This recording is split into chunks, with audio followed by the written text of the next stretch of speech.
the self in the sense of mind and senses, this personality, this person. Control.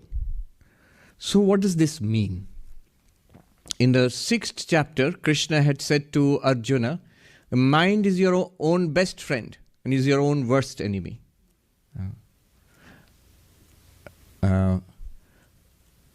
Atmaiva ripuratmana atmaiva bandhuratmanaha. The mind is its own worst enemy and the mind is its own best friend. Which mind is the worst enemy of yourself? The mind which is not controlled. Which mind is the best friend for you? The mind which is controlled. So this is about there is a science and an art of self-control. This is what is being indicated here. I think we ourselves are the ones who do the greatest good to ourselves, and we ourselves are the ones who do greatest harm to ourselves. And if we just reflect upon our lives, the way we have led our lives, the way we have reacted to things happening in our lives, that's what has made the biggest difference in our lives. So self-control is of utmost importance. Now, by self-control here, control of the mind and senses here, it does not mean shutting out life. The way it is sometimes taught, your involvement in samsara is the one which creates all problems for us, our involvement in samsara.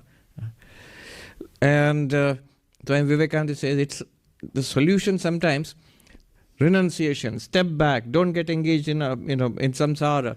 It's like, he gives the example of a man who was being bothered by a mosquito. The mosquito sat on the head of the man, and his friend came and gave such a blow to the mosquito, not only killed the mosquito, but killed the man also, or knocked him out. That solution, there's a solution of completely disengaging from society. Whether how much it is possible, I don't know. Even a monk in the high Himalayas is not completely disengaged from society. That's not what is meant here. How can we be engaged in life? In your jobs, in your careers, in your families, your personal lives, in our hobbies, in community, in whatever we are doing, and yet not get into trouble. Get into trouble means get ourselves into trouble. Get into trouble means not letting our minds get us into trouble. So how can we be engaged and yet not slip up?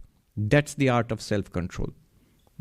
That's what is being talked about here. Atma Vinigraha. What helps here? One is, of course, at the level of our actions, we need to clean up. The way we behave in society, what we do, from unethical to ethical, from immoral to moral, whatever we know to be immoral, whatever we know to be unethical, whatever we know to be indecent. Everybody, suppose you may not accept the standards set by religion or by society. I am a rebel. I live by my own standards. I march to the beat of a different drummer. All right, but you also, everybody, has their own standards of morality and decency. So, stick to the standards of morality and decency, and let us try to clean up our lives as much as possible. It will be a struggle. So that's the first step towards self-control.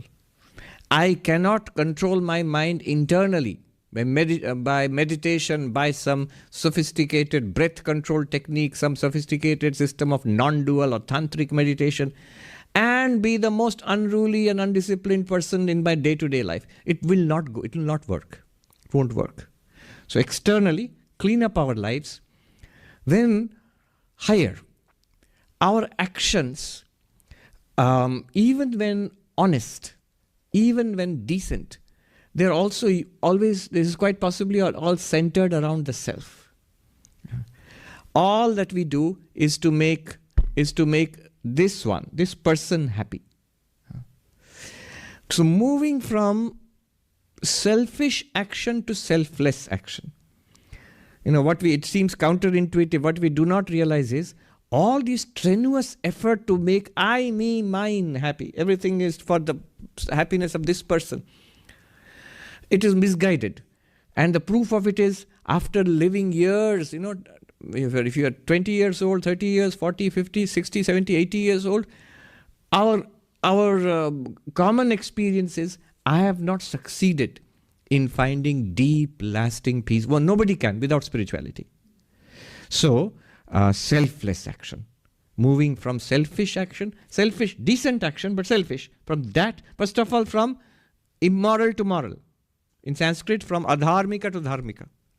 And that itself is a big struggle. And then from selfish, moral but selfish action. Most people are like that in society. In any good society, most people are moral and decent. Otherwise, the society would fall apart. But they are moral and selfishly moral. That means they do it for themselves. It's natural. It's natural. From there to selflessness. Why? This is an enlightened selfishness. The more selfless we are, the more we are about the happiness of those other people around me. More we are, trying to lead, as Vivekananda's words, a life of usefulness and selflessness. Life of usefulness and blessedness. The more happy we will be. It is counterintuitive. The more we work for ourselves, we think we'll be more happy. It doesn't seem to work too well. If you do it wisely, you will be a little happier than usual, but not really lastingly in a stable way. But selflessly, one is free of a lot of mental tension, mental hang-ups, complexes, if one does not think too much about one's own problems.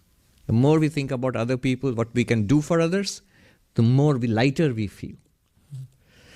Swami Ranganathananda ji was the president of our order, 13th president of our order. He would, his simple definition of spirituality, which I have repeated often. What is spirituality? He would say spirituality is, when I close my eyes, I find peace within, meditation. When I open my eyes, my attitude is, what can I do for you? That is spirituality. Engaged with society, engaged with other people, what can I do for you? How may I be of service to you? How may I be of help to you? A life of helpfulness, usefulness. And inside by myself, quite happy, peaceful, serene. Our problem is we do exactly the opposite. When I close my eyes, I have no peace within.